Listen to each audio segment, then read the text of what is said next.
Good morning, everyone. Thanks very much, Sanofi, for organizing this seminar. And again, well done, everyone, for getting in this early this morning. So my remit for the next 20 minutes is just to give you a brief overview of the role of thymoglobulin in allogeneic bone marrow transplantation. This is the, okay. And so just to give you a bit of an overview first, I mean, as all of you know, I think allogeneic transplantation has expanded rapidly over the last decade. And I think the primary indications actually for transplantation at the moment still remain that of the acute malignancies, particularly AML and ALL, but as well increasingly we're doing more transplantations for non-malignant conditions, such as aplastic anemia and other non-malignant conditions. And part of the reason why the activity in transplantation has increased over the last decade, and particularly in the last few years, is increase in, I think, the use of unrelated donors. So if you look at this data from CIBMTR, the purple chart shows you the unrelated donor numbers, and that's increased drastically over the last 10 years, and particularly those using unrelated donor source for unrelated peripheral blood stem cell source. And the main reasons why we're doing this is because I think transplant outcomes have improved. People are more confident at doing transplants, and there are three main areas which I'd say broadly summarized which have promoted this. One is changes and improvements in conditioning regimens, the type of drugs we use, the formulations of the drugs we use, as well as the type of immunosuppressive agents we have available, improved HLA typing as well, and finally improvements in supportive care. But the challenges which you have as transplanters still remain the same, and the two main challenges we have after a transplant still remain: one, that the risk of relapse, and two, the risk of graft versus host disease. These are two main causes of treatment failure still. And the holy grail of transplantation still remains that of finding a way which we can optimize the graft versus leukemia effect to get rid of a relapse, while at the same time obliterating and preventing graft versus host disease from happening. Although at present that still remains a holy grail. But T-cell depletion in various forms, such as ATG, can act as a bridge for us to somewhere hopefully reach a middle point between the risks of relapse as well as graft versus host disease. So I'm just going to give you a bit of an overview in terms of thymoglobulin. And Ali Mechnikov was a famous Russian scientist. And in fact, he actually won the Nobel Prize in 1908 with Paul Ehrlich. And he's more well known for his work on phagocytosis.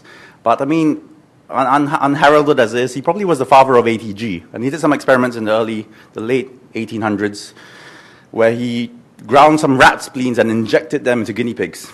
And he postulated that this produced a hypoimmune serum. And sure enough, when he took it away from the guinea pigs, and it showed that this serum could actually agglutinate and destroy rat leukocytes. And those were the humble and early beginnings of ATG. And it expanded since then to the formulations that we know now of ATG. So ATG, what it is, there's a cocktail of polyclonal antibodies. And they're produced by immunizing both rats, horses, or in fact, increasingly other animals as well, with human lymphocyte cell suspensions, or other cell lines. And because you're injecting a cocktail of antibodies or stimulus into these animals, you do get a broad array of cell antigens coming out. And what are they directed against? Most commonly against T cells, but certainly against all other cells as well, including B cells, NK cells, and even DCs. And the activity you get from that can be apoptosis, which is complement-dependent cell lysis mediated, as well as you can get down modulation of the cell molecules. Overall, though, I think it's fair to say that at the moment we still don't exactly know how ATG works. And another thing to highlight before I go on further with the data is that we use the terms of ATG fairly loosely and interchangeably. But one important thing to note is that there are many different preparations of ATG or ALG out there at the moment produced by different companies. And these compounds are all significant, all fairly different. When it comes to Sanofi, or rather Genzyme, we know that historically horse ATG was the main formulation that we used. A few years back, they decided to ditch the horse and go into the rabbit. And preparation, there's some data to suggest certainly in other diseases such as aplastic anemia, the activity is different with that. But that's probably outside the remit of this talk today. So, what are issues with ATG? So I think, as I said, different companies produce different ATG preparations, so there are different sources, different immunogens used. So the multiple targeting antigens may be slightly different for one compound to the other. There's always the issue of batch-to-batch variability. And one of the key issues which I will highlight as I go along is that the doses and duration of therapy with ATG for transplantation, certainly, they vary considerably from one regimen to another, and they've not actually been systematically compared. So going on, I'm just going to show some data on the use of ATG in unrelated donor transplants, because that's one of the first settings where people started using ATG because of the higher risk of GVHD in this cohort. And, in an age where we're starting to gradually look at more randomized control trials in transplantation, it's perhaps salient to remember that I think some of the earliest randomized control trials happened probably around 30 years ago, and these are two of the early trials looking at ATG, one in 1979 and one in 1982, looking at the use of ATG in the role of preventing graft versus host disease in transplantation. So this data has been out there for a long while, and it's perhaps slightly depressing to note that since then, there have probably been less than 10 overall randomized control trials testing ATG in the setting of transplantation. So I'm just going to highlight one trial, because it's one of the largest of randomized control trials testing thymoglobulin in the setting of transplantation. And this is an Italian study, which was published initially in 2001, which looked at 109 patients with advanced hematological malignancies, and they combined data from two trials together. All the patients here received cyclophosphamide and TBI conditioning, so fairly non-intensive GVHD prophylaxis with cyclosporin. And the two trials, they used different doses of ATG. So in the first trial, they used 3.75 milligrams per kg of ATG over 2 days, so a total of 7.5 milligrams versus no ATG. And then second trial, they used double the dose, so it's 15 milligrams per kg, which is a fairly big dose, versus no ATG. So this is some of the early results which they had from that. And if you look firstly at the impact of the ATG on severe acute GVHD, certainly in the group which used the lower dose of ATG, there was no significant difference in terms of outcomes of acute GVHD. If you use a much higher dose of ATG, 15 milligrams per kg, you almost obliterate acute GVHD from there. So its incidence is around 50 versus 11. However, when you look at the overall survival, though, there's no significant difference between either group when compared with no ATG. And actually, that's a consistent finding across many studies which have taken place over the years, in that while ATG can modulate certain aspects of the transplant outcomes, certainly it doesn't seem to affect the overall outcome, overall survival of these patients. And why is that so? Because while ATG is successful in reducing your GVHD incidence, so if you look at the patients from the free cohorts, this is no ATG, 7.5 versus 15. You can see a steady decrease in GVHD. The immunosuppressive and immunomodulatory effects of ATG come in, though. So if you're using a very high dose, 50 milligrams per kg, while you get rid of acute GVHD, patients suffer from problems of immune reconstitution after transplant. So it's a big trade-off there. While you have a low GVHD rate, you get a very high incidence of infection-related deaths. So one of the challenges with using T-cell depletion, not just ATG, is certainly finding the right dose to achieve a happy balance between having some form of immune reconstitution while avoiding severe sort of infections. So if you follow up the Italian group's data, though, I think this is a subsequent follow-up which they had. The initial data I showed you was acute graft-versus-host disease. This was a subsequent follow-up published in 2009 with 75 of the patients who survived more than 100 days with a long follow-up. And this is outcome looking at chronic GVHD rates. You can see that ATG's use in this cohort is associated with low incidence of chronic graft-versus-host disease. So particularly if you look at the follow-up, the black bar being non-ATG, there's a much lower incidence of chronic GVHD. And certainly, particularly when you focus on extensive chronic GVHD, there's this drastic difference in terms of the incidence of chronic graft-versus-host disease. In this follow-up study, they looked at FEV1 as a surrogate marker of pulmonary complications from GVHD. And again, certainly they show that using ATG, you get a far better far lower incidence of chronic lung dysfunction. However, as shown in earlier slides, ATG does not impact on overall survival. Although I think if you look at this study where they did a landmark analysis of patients who only survived for more than 1 year, the data suggests that if for longer-term survivors, there's some differentiation in outcomes between patients who had ATG versus non-ATG, perhaps demonstrating the benefits from avoiding severe chronic graft-versus-host disease. So that's the use of ATG in unrelated donor setting. There's much less data on the use of ATG in related donor setting. I just wanted to share with you some experience I've had on treating our patients in London from this, taking a different angle then. Because in UK, they're far more kin towards using T-cell depletion in transplantation, probably too much in a way. And so I just want to show you in this setting how we used ATG in a way to downregulate the amounts of immunosuppression we were giving to our sibling patients. So this is a pilot study which was done in King's, where we looked at 62 patients with high-risk AML-MDS. This is patients who are greater than CR1 or RAPE2 or higher.